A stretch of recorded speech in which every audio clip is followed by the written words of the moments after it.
베드로전서의 말씀이 이제 종착역을 향해서 가고 있습니다.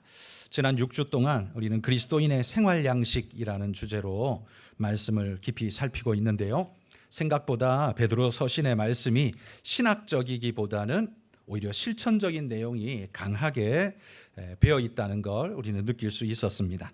신학에 몰입해 있던 우리를 생활에 등한히 하던 우리를 깨워내면서 말씀 가운데에서 삶으로 살아내라고 명령하시는 이 말씀이 오늘 우리의 촉구가 아니었나 생각하면서 여러분의 삶이 신앙이 되실 수 있기를 축복합니다. 오늘날 우리 사회의 방탕과 방임은 노아 홍수 때와 비슷해져 가고 소돔과 같은 모습을 나타내고 있지 않은가 생각을 하게 됩니다. 이제는 진리를 진리라고 말하지도 못하고 법으로 그 입을 봉하려 하고 악에게 합법적으로 명분을 제공해서 활개치도록 만들며 선을 권하면 억압하지만 악을 권하면 자유가 되는 그런 희한한 모습도 우리가 가끔씩 보게 되어 씁쓸함을 지울 길이 없습니다. 그런 세상이기에 더더욱 우리 그리스도인들의 삶이 중요해졌습니다.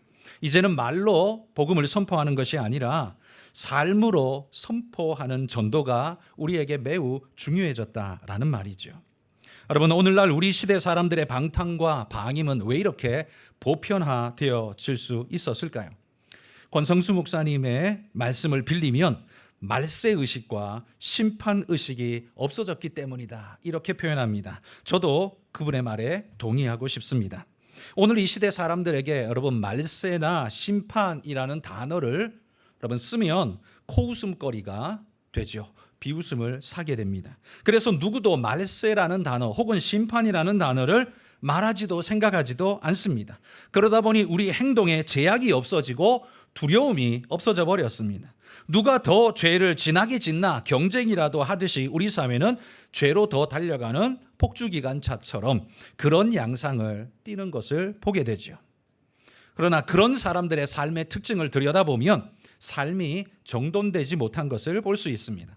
산만하고 난잡하고 기준이 없습니다. 그리고 그런 가정에서 자라난 우리의 자녀들은 정체성이 형성되기도 전에 무질서와 난잡이 그들의 정체성이 되어 버릴지 모릅니다. 그러면 그런 그들이 자라나서 이 사회를 책임질 성인이 되고 또 사회인이 되어졌을 때 그들은 우리 사회를 인솔할 수 있을까요? 인솔하더라도 도대체 어느 방향으로 어디로 우리를 인솔해 가게 될까요? 나이가 들면 다 알아서 잘하게 될까요? 우리가 그렇게 막연히 기대하기에는 우리가 사는 이 사회가 너무나 소중하지 않습니까?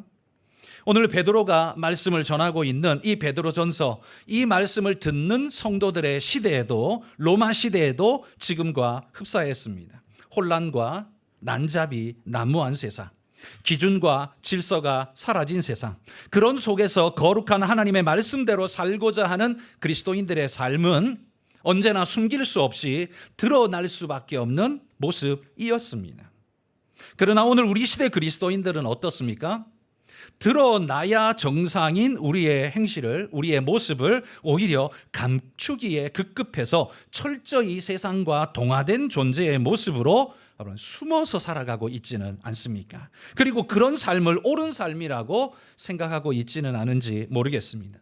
여러분, 이게 얼마나 안타까운 일인지 한마디로 말해 예수님을 심판정에 대제사장의 재판정에서 예수님을 부끄러워하며 고개를 돌리고 부인하며 도망가던 베드로의 모습이 세상 속으로 고개를 숙이고 철저하게 세상과 동요되어 숨고 있는 우리의 모습과 동일하지 않은가, 여러분 한번 돌아보시기를 바랍니다.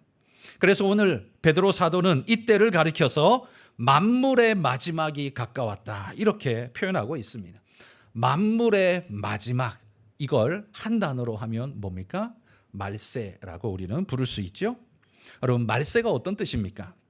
말세는 말 그대로 세상 끝이라고 말할 수 있죠. 말세라는 뜻에는 분명히 그런 의미가 있습니다. 그런데 성경이 말하는 말세라는 단어는 막연한 끝 정도로 끝나는 게 아니라 하나님은 심판의 준비를 마치고서 그 뒤에 서 계신다, 이 의미가 우리가 말하는 성경적인 말세의 의미입니다. 그러니까 세상 사람들은 말세 그러면 그냥 세상이 끝나나 보다로 끝나지만 성경은 그게 아니에요. 끝나는 그 뒤에 누가 서 계세요? 하나님께서 심판주로 서 계신다는 사실입니다. 느낌이 완전히 다르지 않습니까?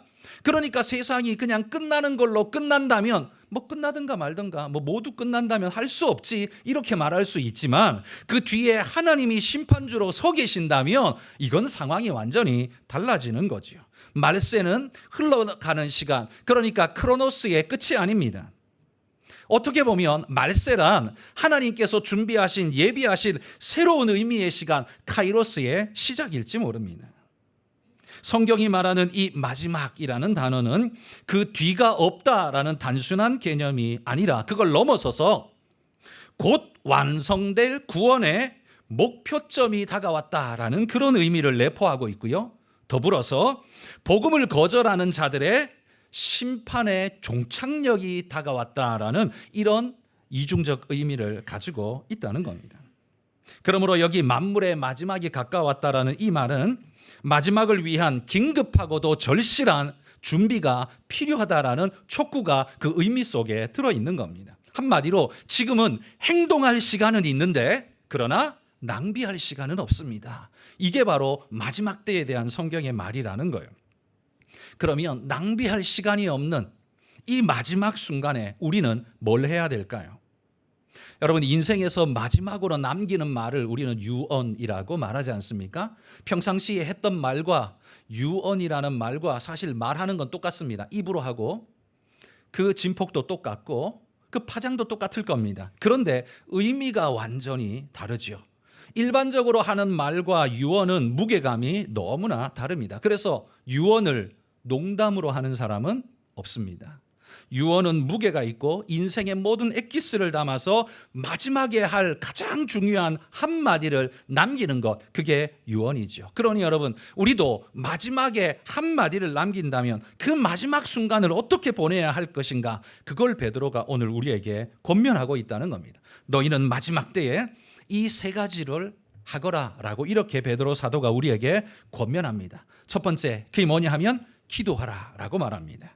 오늘 본문 이렇게 시작하죠. 만물의 마지막이 가까웠으니, 그러니까 어떻게 해요? 정신을 차리고 근신하여 기도하라, 이렇게 명령합니다. 낭비할 시간이 없는 마지막에 해야 할 우리의 행동, 첫 번째는 기도하는 겁니다. 왜 마지막 순간에 기도해야 될까요? 다른 좋은 것도 많은데 왜 꼭 기도해야 됩니까? 기도하면서 하나님 지옥 가지 않고 천국 가게 해주세요, 그런 기도를 말하는 건 아닙니다. 여기 기도하라는 건요, 낭비할 시간이 없는 이 마지막 순간에 우리가 기도로 이 마지막을 잘 채움으로써 얻는 유익이 있다는 거예요. 어떤 유익이 있을까요? 먼저는요, 잡다한 세속적 유혹에 휩싸여 살던 우리에게 그런 유혹을 씻어내게 해주는 역할을 기도가 한다는 말이에요. 여러분, 기도하면서 세속적 유혹을 꿈꾸면서 꿈틀대는 마음으로 기도하는 사람은 없습니다. 기도하러 와서는요, 그런 꿈틀댔던 마음이 부끄러워서 하나님 앞에 회개하고 돌이키려는 그런 기도를 하나님 앞에 내놓게 되죠. 그러니까 기도하면서 죄를 꿈꾸고 기도하면서 살인을 연습하고 이런 사람은 없다는 말이에요. 그래서 기도는 우리 영혼을 정화시키며 하나님 앞에 서는 훈련을 하게 합니다. 그래서 마지막 때에 우리가 해야 할 게 뭐냐? 기도해야 한다는 거예요. 그렇게 우리를 다듬고 씻어내는 정화의 역할을 하는 것이 기도니까 기도해야 한다고 말하는 거예요. 또한 기도는요, 하나님을 향한 나의 초점이 또렷해지도록 만들어주기 때문에 말세일수록 기도하셔야 합니다. 세속에 휩쓸리면요, 우리는 마치 카메라의 초점이 집중적으로 누군가를 조사할 때에 그는 선명하게 드러나는데 그 뒤의 배경은 흐릿하게 처리되는 카메라 영상 기법처럼 마치 우리가 세상에 너무 몰두를 하면 그 뒤에 주변에 계시는 하나님의 얼굴, 하나님의 빛깔은 전부 흐릿하게 잡아버리는 카메라처럼 우리가 그러하기 때문에 기도는 뭐예요? 초점을 다시 세상에서 하나님께로 돌리는 역할을 한다는 겁니다. 그래서 뚜렷하게 볼 수 있도록, 그래서 세상이 자꾸 들이치고 문제 만들고 우리의 신경을 빼앗아가고 그렇게 만드는 세상 속에서 오직 기도할 때만, 눈을 감는 순간 세상의 여러 가지 정보를 차단하고 이제는 하나님께 집중하겠습니다. 그런 마음 아닙니까? 그렇게 눈을 감고 하나님을 부를 때 우리의 영혼은 하나님을 향해 더 뚜렷이 보고자 하는 열망이 생겨나고 하나님 말씀에 귀 기울이게 되고 하나님을 바라게 된다는 겁니다. 그런데 여러분, 기도하지 않으면 어떻게 해요? 세상의 분주함에, 문제에, 사건에 계속 휩쓸려서요, 내가 원해서 그런 건 아닌데 하나님이 자꾸 희미해져 가는 겁니다. 말씀이 희미해지고 하나님이 희미해지니까 뭐만 또렷이 보여요? 문제만 또렷이 보이고 세상만 또렷이 보이고 그것만 보다 보니까 자꾸만 우리는 하나님께로 가지 않고 세상으로 자꾸 가게 되는 현상이 우리 안에 일어나는 거예요. 그래서 그리스도인의 무능력이 거기서 나오는 겁니다. 그리스도인의 무능력은 돈 못 번다는 소리가 아니에요. 공부 못한다는 말이 아니에요. 영적으로 하나님 앞에 순결하게 서야 되는데 그게 아니라 무력하게 세상 속에 휩쓸려 가버리는 현상, 그게 왜 일어나는가? 하나님을 바라보지 못하기 때문에 그런 일이 일어나요. 그걸 붙잡아 주는 게 뭐라고요? 기도라는 말입니다. 누가복음 24장 16절 말씀인데 한번 같이 읽어봅시다. 그들의 눈이 가리어져 그인 줄 알아보지 못하거늘. 여러분, 누가복음 24장 마지막 장이에요. 무슨 사건이겠습니까? 예수님께서 부활하시고 엠마오로 내려가던 두 제자와 함께 동행하시며 그와 말씀을 나누는 장면이 이 장면입니다. 예수님께서 부활하셔서 그 제자들과 함께 이야기를 나누는데도 불구하고 이 제자들은 자신이 말 나누는 이 사람이 예수님인지를 모르는 거예요. 그러니까 누군가랑 이런 이야기는 나누는데 예수님인 줄 모르고 그냥 지나가는 웬 아저씨인 줄 알고 그렇게 이야기를 나누고 있는 이 모습이야말로 얼마나 안타깝고 허망한 모습입니까? 여러분, 이게 오늘 우리의 모습 아닌가 보십시오. 삶에 문제가 생기고 힘들면 우리는 하나님께 이렇게 원망합니다. 하나님, 내가 어려울 때에는 왜 내 곁에 계시지 않는 겁니까? 이렇게 우리는 하나님 앞에 원망을 쏟아냅니다. 그런데 여러분, 이 말이 얼마나 어리석은 말인지 알아야 합니다. 엠마오로 가는 두 제자처럼요, 주님이 나와 함께 하심에도 불구하고 내 눈이 어려움에 문제에 찌들어 버리니까 주님이 옆에 계셔도 계신 줄을 모르고 함께 나를 응원하고 격려하시고 내 손을 붙잡고 있어도 계신 줄 모르는 거예요. 그러니까 원망만 불평만 내게 자꾸 쌓이게 되는 겁니다. 영적으로 어두워지면 이런 현상이 벌어지게 된다는 겁니다. 이런 현상을 이겨내기 위해서 주님께 초점을 바로 선명하게 잡기 위해서 필요한 것이 뭐예요? 기도해야 한다는 거예요. 마지막 때일수록, 사탄이 발악하는 마지막 때일수록 우리의 초점이 주님께 선명하게 꽂혀 있기 위해서는 기도해야 한다는 겁니다. 또 한 가지, 기도는요, 우리의 생활 습관을 영적으로 이끌어줍니다. 여러분, 기도하는 사람과 기도하지 않는 사람의 모습은 분명히 차이가 있겠죠?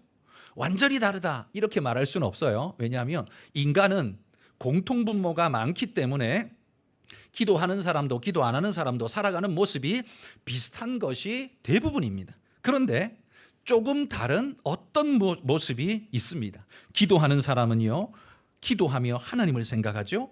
그러니까 그분의 말씀을 기억하게 됩니다. 그리고 그 말씀이 자기의 기준이 됩니다. 그래서 자신의 삶을 그 기준으로 바로 잡고자 하는 노력이 거기에 가미됩니다. 그러니까 기도하는 사람은 말씀에 초점을 맞추려고 자기 삶을 조정하는 그런 역사가 일어나는 거예요. 그런데 기도하지 않는 사람은 어떻습니까? 기도하지 않기 때문에 하나님 생각할 겨를이 없습니다. 말씀이 생각나지 않습니다. 그러니까 삶의 초점을 조정할 여가가 없습니다. 세상의 분주한 일들에 휩쓸려서 그냥 끌려다니는 게 전부입니다. 마치 여러분, 군인들이 총을 제일 처음에 받으면 0.4격이란 걸 합니다. 해서 이 총이 자기의 이 시선과 딱 맞도록, 그래서 자신이 조준해서 쏘면 딱 맞을 수 있도록 맞추는 작업을 합니다. 이게 0점 조정인데요. 그 0점 조정을 성실하게 한 군인은 전장에 나가서 싸울 때 조준하여 정확하게 잘 타격할 수 있을 겁니다. 그런데 귀찮아서 나는 이런 거 안 해. 이게 10년 전에 누가 0점 조전을 해놨는지 아니면 누가 장난삼아 이걸 뒤틀어놨는지 알지도 못하는 총을 들고 아무데나 가서 갈겨대기 시작하면 그러면 어떻게 됩니까? 자기가 죽게 되겠죠. 여러분, 기도는요, 마치 우리의 0점 조정을 하는 것과 같습니다. 하나님께로 딱 바르게 조정해서 마지막 순간에 그 언제라도 하나님이 부르실 때 하나님 앞에 깨어 일어나 주님 앞에 갈 수 있는 그런 자가 되도록 만들어주는 것, 그게 바로 기도라는 겁니다. 여러분, 평소에 기도하지 않는다고 해서 뭐 죄다 뭐 이렇게 험악하게 말할 필요는 없습니다. 그러나 기도하지 않으면요, 자기 삶이 점점 더 위태로워질 수 있습니다. 왜냐하면 우리는 24시간 세상의 물결에 휩쓸려 끌려갈 확률이 매우 높은데 언제 그걸 조정해요? 기도하는 시간 아니면 언제 조정하겠습니까? 말씀으로 조정하는 그 시간이 우리에게 필요하다는 겁니다.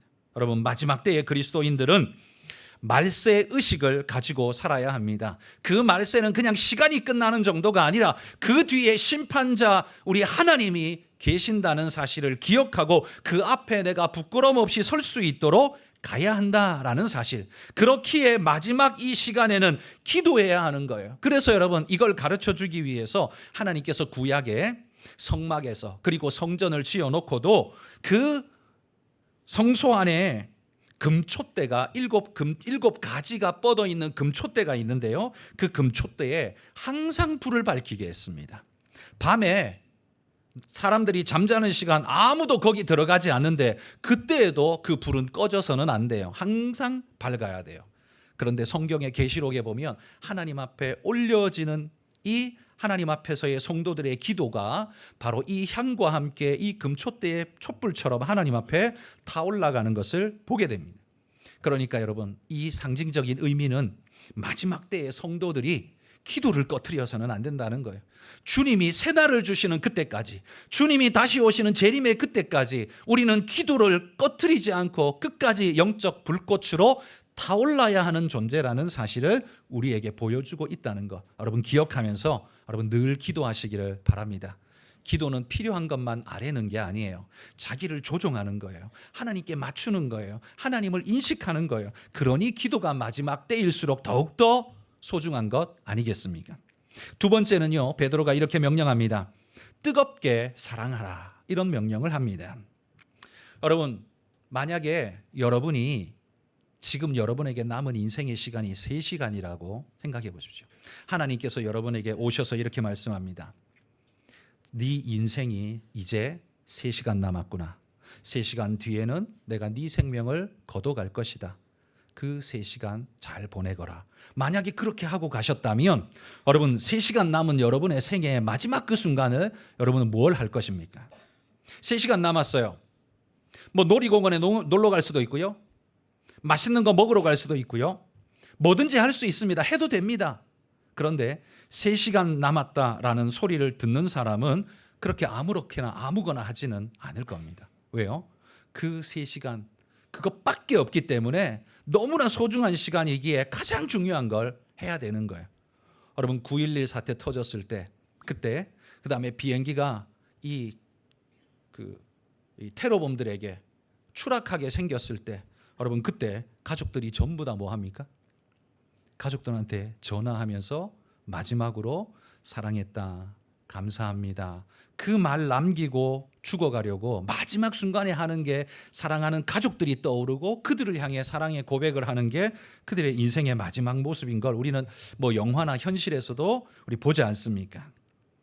우리에게 3시간이 남았다면 우리는 아무거나 하지는 않을 겁니다. 가장 중요한 것 할 텐데 아마도 제가 생각하기는 사랑의 일을 할 거라고 생각합니다. 그 사랑은 부모님, 자식, 남편, 사랑하는 누군가를 향해서 사랑의 고백을 하고 마지막 그 시간을 당신과 함께 마지막을 보내겠습니다. 아마도 그런 마음으로 시간을 준비하지 않을까 싶어요.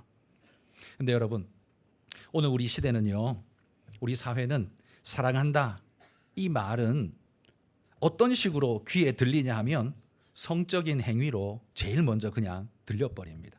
우리 사회에 사랑이란 단어가 그렇게 왜곡됐다는 거죠. 사랑한다라는 표현은 마치 성적인 행위처럼 내 귀에 들리도록 시대 사회가 그렇게 왜곡되어 버렸어요. 그러나 성경이 말하는 사랑은 그 정도가 아니죠. 그런 게 아니죠. 더 넓고 더 깊은 의미를 가지고 있습니다. 그래서 성경은 마지막 때 뭘 해야 하는가? 무엇보다 뜨겁게 사랑하라라고 말합니다. 여러분, 제가 요즘 이런 생각이 좀 많이 들어요. 무슨 생각을 가끔 했냐 하면 요 근래에 한 생각인데요. 세상에 지금 인구가 얼마죠? 한 80억 되나요?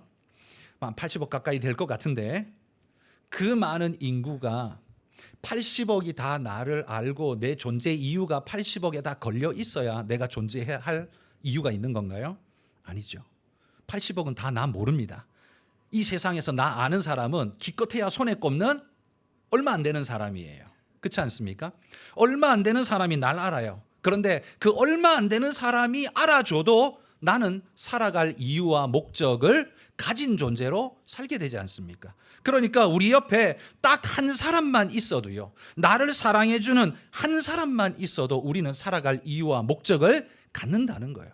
왜 학교에서 왕따 이 문제가 일어날 때 그 학교에 딱 한 친구만이라도 그 친구의 단짝이 되어줬다면 아마도 왕따를 당하는 그 친구가 이겨낼 힘을 아마도 더 많이 가지게 될 겁니다. 그런데 그 하나가 없어서 사실 인생이 무너지잖아요. 근데 돌아보십시오. 여러분 주변에는 얼마나 많은 사람이 있습니까? 우리의 가족들이 있어요. 그리고 그 가족들이 없다고 만약에 하더라도 여러분에게 누가 계십니까? 하나님이 계십니다. 그 하나님이 사랑 고백을 이렇게 합니다. 로마서 8장 38절 39절입니다. 읽어봅시다. 내가 확신하노니 사망이나 생명이나 천사들이나 높음이나 깊음이나 다른 어떤 피조물이라도 우리 주 그리스도 예수 안에 있는 하나님의 사랑에서 끊을 수 없으리라. 여러분, 이런 사랑 고백을 하는 사람은 삶의 존재 이유를 잃어버렸다, 이런 말 할 수 있을까요? 아무리 어려운 문제가 닥치고 환난이 닥쳐도 하나님이 나를 이렇게 끊임없이 사랑하십니다라는 걸 느끼고 고백하는 사람은 자기 존재 이유를 절대로 잊지 않을 것입니다. 우리 성도님들도 그러하시기를 소망합니다. 우리에게 마지막 때 뜨겁게 사랑하라고 명령하는데 사실 이건 우리에게만 명령하는 게 아니라요, 하나님이 우리에게 이렇게 말하는 거예요. 내가 너희를 이렇게 뜨겁게 사랑한다. 그러니 포기하지 말고 낙심하지 말고 마지막이라고 해서 주저앉지 말고 힘을 내거라. 우리 주님이 그렇게 말씀하는 거예요. 그 말씀 따라 우리도 뜨겁게 사랑하며 살아가는 믿음의 일꾼들이 되시기를 소망합니다. 근데 여러분, 사랑은 결코 자기의 기쁨을 채우는 일이 아닙니다. 사랑은 사실은 남의 기쁨, 그 사랑하는 사람, 상대방의 기쁨을 더 추구합니다. 그렇지 않나요? 여러분, 자식을 사랑하면 그 자식이 잘 되는 것, 기뻐하는 것, 까르르 웃는 것, 그거 보면 엄마가 더 기쁘잖아요. 저희 아버님이 항상 이런 이야기를 종종 하셨어요. 저희 아버님이 42년생이신데요. 그 어려운 시기를 살아오셨고 6.25 동란이나 그 다음에 보릿고개나 많이 힘든 시간을 살아오셨기 때문에 이런 표현을 쓰십니다. 논에 물 들어가는 거하고 자식 입에 밥 들어가는 게 제일 기쁘다. 여러분, 자기 논에 물 들어가는 거하고 자식 입에 밥 들어가는 게 그렇게 기쁘대요. 왜겠습니까? 사랑하기 때문에 아닐까요? 논에 물 들어가는 거야 그것이 가져다 줄 풍성한 수확의 축복 때문에 기대하지만 자식의 입에 밥 들어가는 것, 여러분, 자식은 내 사랑의 결정체이기 때문에 내가 못 먹어도 자식 입에 밥 들어가는 게 더 기쁜 거예요. 그렇죠? 그게 사랑 아닙니까? 그러니까 사랑은 언제나 자기를 채우는 게 아니라 상대방을 채우는 거예요. 그런데 놀랍게도 상대방을 채웠는데 그 기쁨이 내게 물밀듯이 몰려오는 거예요. 그게 사랑 아닙니까? 그게 사랑이에요. 요즘 데이트 폭력 뉴스가 자주 나옵니다. 얼마 전에도 며칠 전에도 그 먹방 유튜버 그 쯔앙의 소식을 듣고는 깜짝 놀랐는데요. 그 수년 동안 그 폭력을 당하면서 많은 돈을 뜯긴 것도 참 아픈 일이지만 그 폭력을 당하고 아픔을 겪었던 그의 아픔이 얼마나 클까 생각이 드는데, 여러분, 데이트 폭력 그건 절대로 사랑 아니죠. 절대로 사랑이 아닙니다. 그 사람은 자기를 기쁘게 하는 일을 했을 뿐이지 사랑한 게 아니에요. 그는 왜곡되고 변질된 거죠. 데이트 폭력은 한마디로 뭐냐면 상대방에게 이렇게 요구하는 거예요. 나를 채우라. 그런데 그건 사랑이 아닙니다. 사랑은 나를 채우는 게 아니라 그를 채우는 겁니다. 근데 그를 채우면 자연스럽게 내가 채워지는 방식, 그게 사랑입니다. 사랑은 그를 채움으로써 내가 채워지는, 그래서 우리 모두가 채워지는 윈윈의 축복이 사랑인 거예요. 말세 때에 우리의 자세, 하나님이 명령합니다. 뜨겁게 사랑하라. 그러니 어떻게 해야 돼요? 베풀고 나누고 함께하는 은혜의 축복, 그것이 내 가슴을 또 뜨겁게 하는 이 상호작용의 축복, 이 축복이 너희 안에 넘치게 하라. 이게 마지막 때에 우리가 해야 할 가장 가치 있는 행동이다라고 요구한다는 겁니다. 여러분, 만물의 마지막 때에 말세이기에 더욱 사랑할 수 있는 그런 믿음의 일꾼들이 되시기를 축복합니다. 마지막으로 세 번째는요, 선한 청지기 같이 봉사하라, 이렇게 명령합니다. 여러분, 우리 봉사는 누구나 할 수 있습니다. 무거운 것 들고 가는 누군가가, 어르신이 무거운 것 힘겹게 들고 가고 끙끙대고 있다면 우리는 옆에서 함께 들어드릴 수 있습니다. 어떤 수레를 끌고 가는데 힘에 겨워하면 우리 뒤에서 밀어드릴 수도 있습니다. 이런 봉사는 누구나 할 수 있어요. 그런데 여러분, 선한 청지기 같이 봉사하는 건 이건 누구나 할 수 있는 일이 아닙니다. 선한 청지기 같은 봉사, 어떤 걸까요? 11절에 보면 이렇게 말합니다. 말하려면 하나님이 말씀하시는 것 같이 하고, 봉사하려면 하나님이 공급하시는 힘으로 하는 것 같이 하라. 이게 선한 청지기 같은 봉사래요. 그러니까 선한 청지기의 특징은요, 속도가 아니라 방향이라는 말입니다. 한다는 게 중요한 게 아니라 어떻게 하는가가 중요한 겁니다. 선한 청지기는 애써 노력하되 그 목적이 자기에게 쌓는, 자기를 위한 게 아니라 자기를 부르신 주인을 위해서 그분의 뜻에 맞게끔 그 일들을 감당해 가는 자, 그게 선한 청지기예요. 여러분, 청지기가 뭡니까? 청지기는 주인이 아닙니다. 소유권을 가진 주인이 아니에요. 그걸 가진 주인께서 내게 이걸 네가 운영해라 라고 맡긴, 그러니까 소유권은 없는데 운영권은 가지고 있는 매니저 같은 존재가, 그가 바로 청지기 아닙니까? 그러니까 권한과 특권은 가지고 있으나 소유권은 없는 존재. 그래서 언제든지 그는 자기를 부르신 일을 위해서 열심으로 일하고 감당하는 존재. 이게 선한 청지기라는 겁니다. 당연히 그 수고의 목적은 자신이 아니라 부르시니 우리 하나님이 되시겠죠. 여러분, 선한 청지기로서 그리스도인은 어떻게 해야 할까요? 오늘 9절에 보시면 이렇게 말합니다. 서로 대접하기를 원망 없이 하라 명령합니다. 왜 그래야 합니까? 왜 그렇게 열심히 대접해야 되는데요? 왜냐하면요, 그 손님은 그분의 손님이기 때문입니다. 여기서 그분은 우리 하나님을 일컫는 거예요. 나를 찾아온 그 손님은 그냥 단순한 손님이 아니라 하나님이 보내신 손님으로 인정하는 겁니다. 그리스도인 이 베드로가 지금 이 글을 쓰고 있는 1세기에는요, 예수님의 복음의 말씀을 전하되 다 구두로 전해야 되잖아요. 뭐 요즘같이 인터넷이 있습니까? 뭐가 있습니까? 그러니까 사람이 가서 전할 수밖에 없어요. 그러니까 사람이 가서 전해야 되니까 이 마을 저 마을, 이 지역 저 지역으로 돌아다니면서 이 복음의 말씀을 가진 증인들이, 본 증인들이 가서 예수님 말씀을 전해야 되는데, 그러려면 그곳에서 묵어야 하잖아요. 그런데 고대 사회 이 유대 땅에는요, 호텔 뭐 이런 거 없습니다. 어디서 묵냐 하면 다 가정집에 한 칸 방을 빌려서 기거하는 것밖에는 방법이 없어요. 사실 우리 예수님이 탄생했을 때도 여관에 이런 표현을 쓰는데, 그게 사실은 그 가정집에, 어느 가정집에 한켠 손님을 위해 예비한 어떤 방이에요. 그 방, 그런 방들이 각각 집들마다, 그래도 좀 있는 집들은 다 그런 방들을 가지고 있는데, 그러면 그곳에 묵어야 하니까 그 집 주인이 환영하는 마음으로 그 사람을 받아줘야 되지 않습니까? 그래야 복음 전하는 사람도 그곳에서 복음을 전할 수 있지 않겠습니까? 만약에 환영하여 맞아주지 않으면 길바닥에서, 그 길에서 밤을 보내야 하고, 누군가가 대접하여 밥 주는 사람도 없다면 쫄쫄 굶으면서 무슨 사역을 할 수 있겠습니까? 하고 싶어도 못하겠지요. 그러니까 너는 서로 대접하라, 손님 대접하기를 힘써라 라고 이야기를 하는 겁니다. 그런데 이 손님 대접할 때 하나님의 명령에는요, 이런 조건이 붙어요. 원망 없이 대접하라, 이렇게 말해요. 여러분, 손님 대접할 때 원망이 생긴다면 어떤 원망이 생길까요? 아니, 지난주에도 우리 집에 왔더니만 이번 주에 또 왔네. 이런 원망이 좀 생기겠죠? 그렇죠? 아니 지난주에 와가지고 3일 묵고 가놓고는 이번 주에 또 와가지고 밥을 축 내네. 안 그래도 먹을 거 없는데 이러면 이제 화가 나겠죠. 그리고 왜 딴 집은 안 가고 맨날 우리 집에 와? 이러면 이제 또 화가 나겠죠. 대접은 대접하는데 이게 원망이 쌓일 수 있는 일이 발생하겠죠.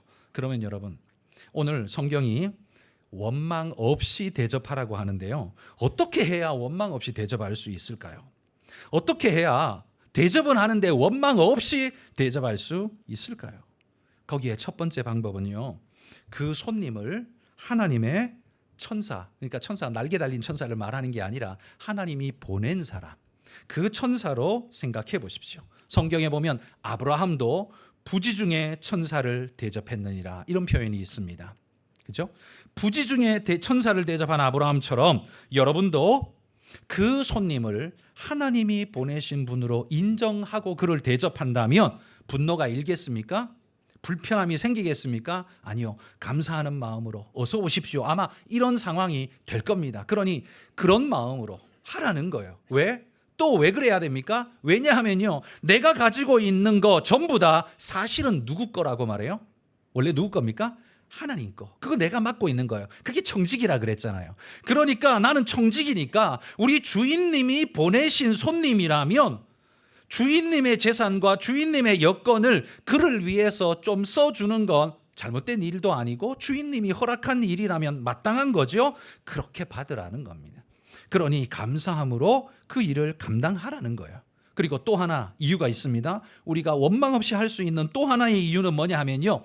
여러분이 행한 그 모든 아름다운 일의 결과를 하나님께서 갚아주실 것입니다. 여러분 믿으시길 바랍니다. 하나님이 갚으신다면 얼마로 갚을까요? 여러분 제가 우리 딸에게 야 너 들어올 때 뭐 좀 사와. 얼만데요? 그러면 그거 한 15,000원 할 거야. 그래서 사와. 그러면 제 딸이 그걸 사왔어요. 그럼 제가 야 그거 얼마냐? 할인해가지고 이거 13,500원 줬어요. 아 그래? 그럼 내가 13,500원 줄게. 내가 그렇게 할까요? 아니에요. 제 딸이 심부름으로 잘하고 오면 13,500원이 아니라 2만 원도 주고 5만 원도 줄 수 있어요. 그게 부모의 마음 아닙니까? 그죠? 내가 뭐 없어서 그런 것도 아니고 사랑하는 마음이니까 내 자식이 날 위해서 수고하고 애썼다면 부모는 그 이상으로 갚아주고 싶은 마음이 있는 게 당연한 거예요. 그렇다면 모든 것을 가지신 우리 하나님이 우리에게 갚아주신다면 얼마로 갚겠습니까? 그러니까 내가 그 사람한테 뭔가 은혜를 베풀고 혜택을 베풀어 주면 그 사람이 나한테 갚으면 1대1로 갚겠지만 당신 갚지 마세요. 우리 하나님이 갚으실 거예요. 그러면 하나님이 갚으면 1대1이 아니라 몇 대 갚아요? 1대3으로도 갚고 1대5로도 갚고 1대100으로도 갚지 않겠습니까? 하나님은 우리에게 그렇게 갚으실 겁니다. 이런 마음이 있다면 여러분 우리가 섬기고 베풀고 나누는 것이 불평과 원망이 아니라 오히려 하나님이 갚으실 겁니다. 그러면 기대와 감사가 될 줄 믿습니다. 또 하나 이유가 또 있습니다. 이거 아주 중요한 건데요. 10절에 보시면 우리가 봉사할 때 어떻게 해야 하냐면 받은 은사대로 봉사하라고 이야기를 합니다. 은사를 받은 대로 봉사하래요. 여러분 봉사에는 그냥 제가 임의적으로 이렇게 두 가지로 나눠 봅니다. 누구라도 할 수 있는 봉사, 이건 보편적 봉사예요. 그러니까 물건 들려고 하는데 힘들어하는 분이 있으면 옆에서 들어주는 거, 이거 누구나 할 수 있잖아요. 그렇죠? 그래서 나는 길 잘 알고 있는데 이거 어디로 가야 되죠? 버스 정류장 어디예요? 그러면 가르쳐 주는 거. 누구나 할 수 있잖아요. 특별한 기술이 필요한 것도 아니고 누구나 할 수 있는 보편적 봉사가 있어요. 그런데 이거 말고 전문적 봉사가 있습니다. 이게 특별한 기술이 있어야만 하는 거. 저는 피아노를 못 칩니다. 그러니까 나는 아무리 성가대 피아노 반주 봉사를 하고 싶고 오후 찬양대에 피아노 봉사 반주를 하고 싶어도 나는 못해요. 왜? 기술이 없으니까.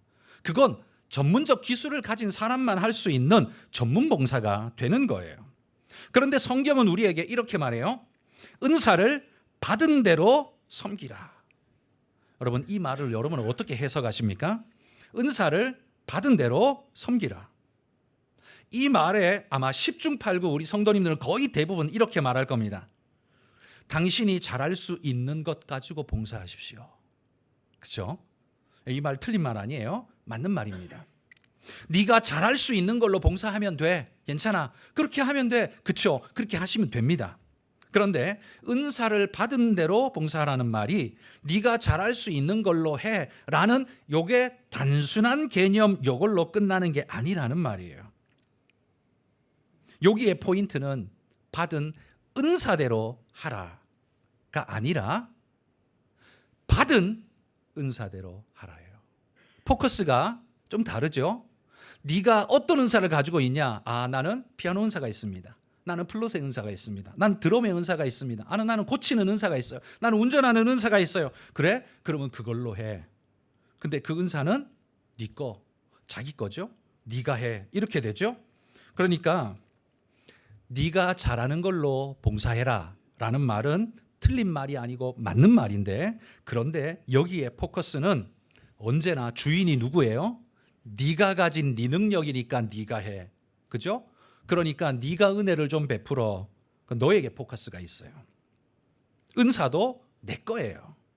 그런데 여기에 은사가 아니라 받은의 액센트가 찍힌다면 개념이 어떻게 달라지냐 하면 네 은사가 아니라 하나님이 너한테 맡긴 그걸 네가 청지기로서 이 순간 이곳에서는 이렇게 봉사해 라고 하면 그것은 누구의 것이에요? 그 사람께 아니라 하나님 거예요. 하나님께 받은 걸 저기 하는 거예요. 그러니까 하나님이 주셔서 나는 청직인데 하나님이 주신 걸로 하나님이 하라는 곳에서 했어요. 그러면 이 사람은 뻐기고 자랑하고 뭘 할 수 있어요? 아니에요. 그 사람은 이렇게 말할 겁니다. 그건 내 거 아닌데요. 우리 하나님이 나한테 주셔서 한 건데요. 내 거 아닙니다. 나한테 인사하실 필요 없어요. 아마 이렇게 말하게 될 겁니다. 여러분, 바로 이게 성경적 봉사라는 말입니다. 이게 이해가 되십니까? 그럼 지금 설명이 지금 제대로 됐는지 잘 모르겠어요. 은사대로 하라는 말이 내가 가진 은사가 이만큼이니까 내가 뭔가 좀 한번 해보지. 이건 교만을 불러오는 자기중심적 용어예요.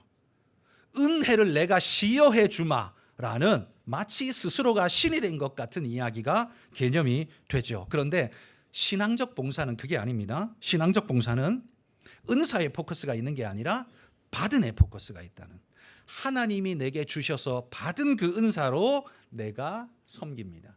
그러니까 이 모든 일은 하나님의 것입니다. 이렇게 말할 수 있는 것이 그게 신앙적 봉사라는 말이에요.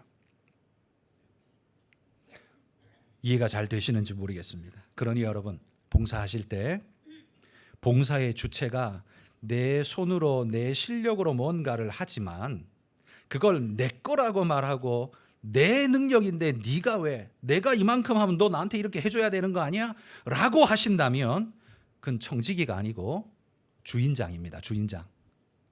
그런데 그리스도인의 봉사는 우리 스스로를 좋은 청지기로서 섬기는 거지 주인으로서 섬기는 거 아닙니다. 그러니까 여러분, 교회에서 봉사하실 때 이게 뭐 어떻게 들리실지 모르지만 이게 만약에 대가가 지불되어진다면 저는 교회에서 그거는 성경적 봉사의 관념을 퇴색시키는 좋지 않은 일이라고 생각합니다. 그래서 저는 그걸 절대 환영하지 않습니다. 그런데 이미 한국 교회에 이미 정착되어져 버렸기 때문에 이걸 현실적으로 또 무시하기가 어려워서 진행되는 부분도 있습니다. 그러나 저는 목사로서, 여러분은 신앙인으로서 성경적인 관념, 성경이 뭐라고 말하는지는 여러분이 제대로 배우고 그 다음에 그대로 살지 말지는 여러분이 결정하는 겁니다. 저는 그걸 가르쳐야 할 책임이 있기 때문에 이렇게 말씀을 드리는 겁니다. 돈이 아까워서, 지출하는 게 아까워서 그 말씀을 드리는 게 아닙니다. 여러분의 봉사가 봉사되기를 소망합니다. 만약에 거기 대가가 지불되었다면 무슨 일이 돼요? 그럼 봉사가 아니라 그냥 일이 된 거예요. 거래가 된 거예요. 거래. 근데 대가가 없으면 그건 뭐가 돼요? 그럼 완벽한 봉사인 거예요. 그러니까 여러분이 진정한 하나님 안에서의 봉사를 하시기를 바랍니다. 그래야 내가 하나님 앞에 뿌듯하고 감사하고, 하나님, 내가 선한 청지기로서 주님을 섬겨 가겠습니다. 이게 이제 완성되는 거예요. 그런데 그게 아니라 여러분, 거기에 대가가 따라오고 주어지게 된다면 그때부터 무슨 일이 발생해요? 그때부터는 그냥 거래관계, 청지기가 아니에요. 거래관계만 남는 거예요. 거기에는 은혜가 없죠. 거긴 감사도 없어요. 그냥 자기 실력에 대한 뽐냄 정도는 있을 수 있지만 그 나머지는 없어요. 그러니까 성경이 말하고 있는 봉사라는 단어가 거기에는 적합하지 않은 거예요.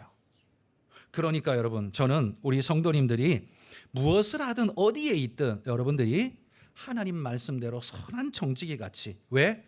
왜냐하면 우리에게 얼마의 시간이 남지 않았거든요.